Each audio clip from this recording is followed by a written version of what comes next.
Bapak, Ibu, dan saudara-saudari yang terkasih, pada saat ini kita sudah memasuki bagian ritus penutup. Dan di dalam ritus penutup ini ada beberapa bagian, yaitu mulai dari pengumuman, lalu kemudian berkat, perutusan, dan perarakan keluar. Maka mari kita masuk di dalam bagian pengumuman.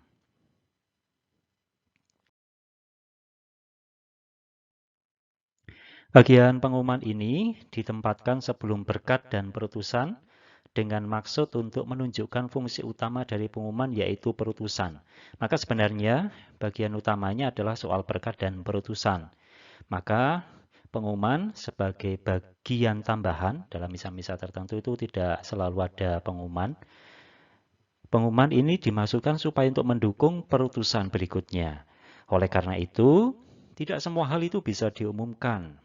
Yang utama yang harus diumumkan sebenarnya adalah pengumuman rencana perkawinan. Itu karena diwajibkan oleh hukum gereja. Kemudian juga dapat dipahami bentuk-bentuk perutusan lainnya yang perlu diumumkan. Entah itu petugas-petugas liturgi maupun juga kegiatan-kegiatan paroki. Tetapi dalam kebijakan tertentu, untuk kegiatan-kegiatan yang sifatnya intern lingkungan atau kelompok kecil, mungkin dapat diwartakan di dalam kelompok itu. Karena pertama, pengumuman ini kan didengarkan oleh seluruh umat, maka akan lebih baik pengumuman juga berkaitan dengan seluruh umat. Kalau kemudian berkaitan dengan kelompok khusus, akan jauh lebih baik ditempatkan di dalam pengumuman intern kelompok tersebut. Maka saudara-saudari yang terkasih, untuk pengumuman ini akan lebih baik kalau dibacakan dengan jelas, tegas, dan juga ringkas. Bahasanya tegas, kemudian ringkas, dan mengandung informasi yang memang dibutuhkan tanpa terlalu banyak basa-basi dan lain sebagainya. Karena kalau pengumumannya terlalu panjang, orang pun juga tidak mudah untuk menangkap pada bagian-bagian yang panjang tersebut. Ini adalah bagian pengumuman. Maka yang utama harus diumumkan adalah soal pengumuman rencana perkawinan. Itu ditempatkan pertama kali, baru kemudian hal-hal yang lainnya. Karena begitu pentingnya pengumuman perkawinan ini.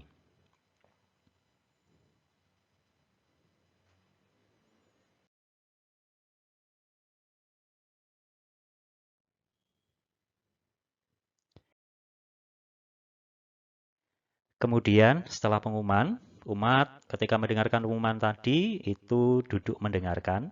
Kemudian setelah itu imam akan melanjutkan dengan berkat dan umat itu bangkit berdiri.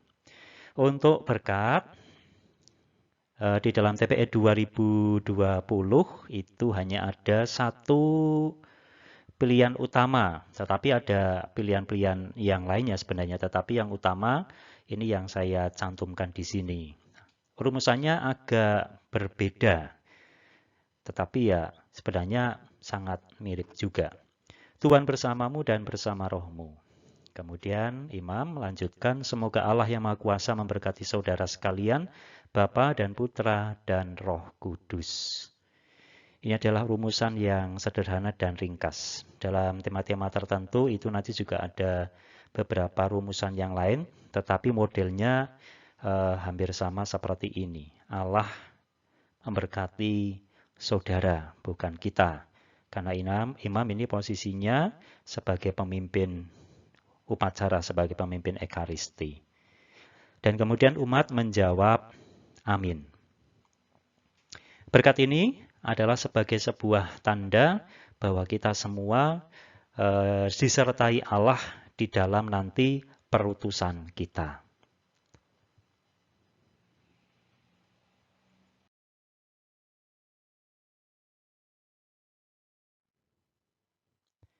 Nah,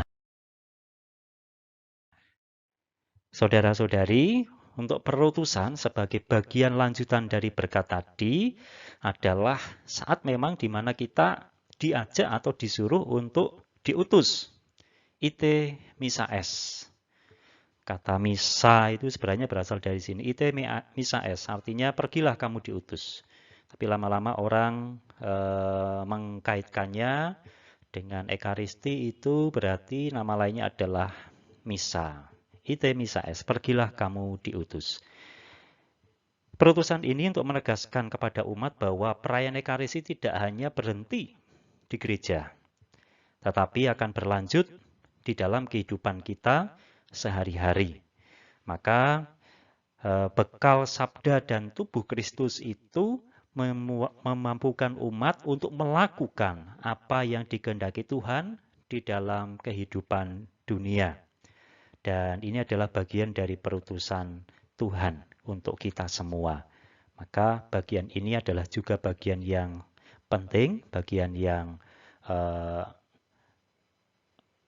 ya termasuknya bagian yang sungguh mendukung segala yang sudah kita dengarkan, sudah kita resapi, sudah didoakan di dalam bagian-bagian sebelumnya dalam Ekaristi. Kemudian rumusannya,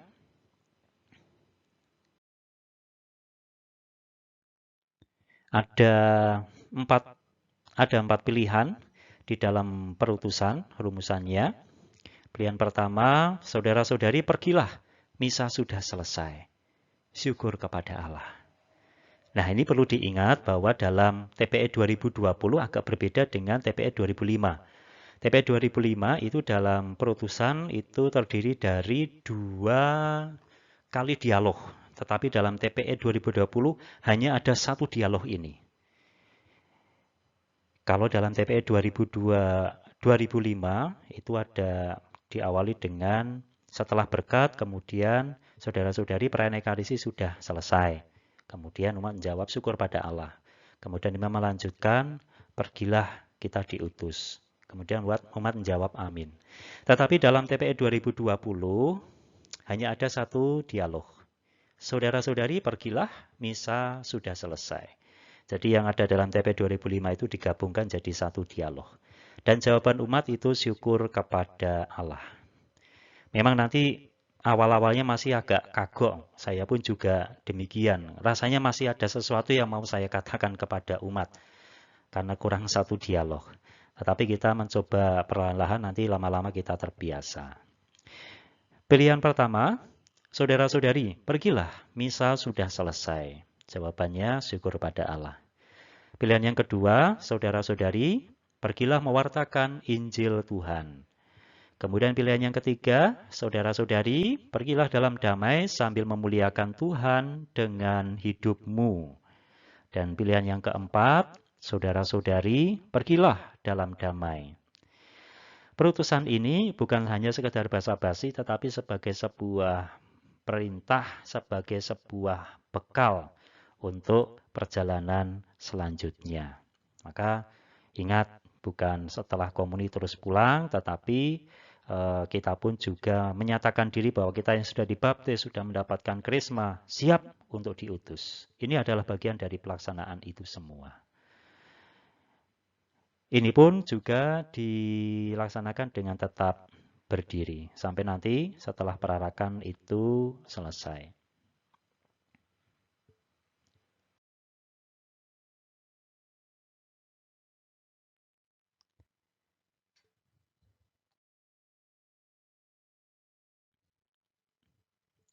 Setelah perutusan diberikan kepada kita, maka dilanjutkan dengan perarakan keluar.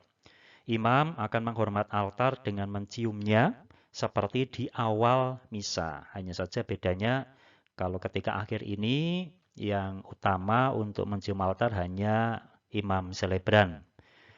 Kalau ada imam lain, mereka hanya membungkukkan badan untuk menghormat altar, tetapi tidak menciumnya seperti ketika pada awal misa, di mana semuanya juga ikut mencium altar bila memungkinkan.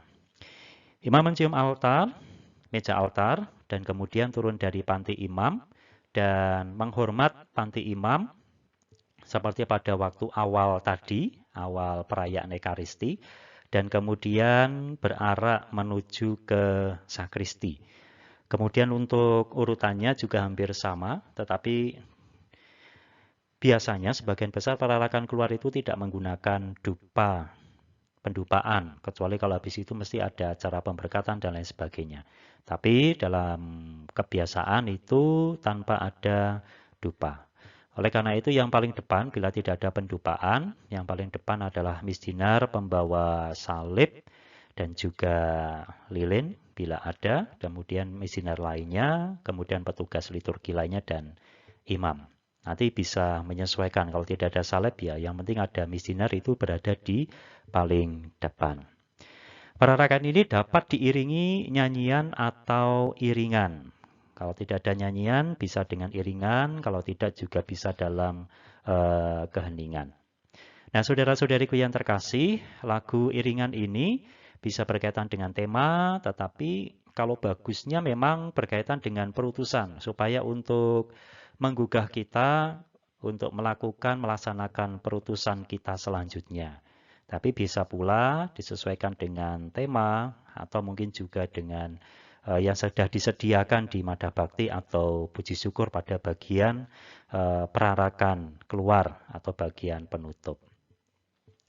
Nah, saudara-saudariku yang terkasih, ini semua merupakan bagian-bagian dari perayaan Ekaristi yang bisa saya jelaskan terkait dengan perubahan di dalam TPE 2020.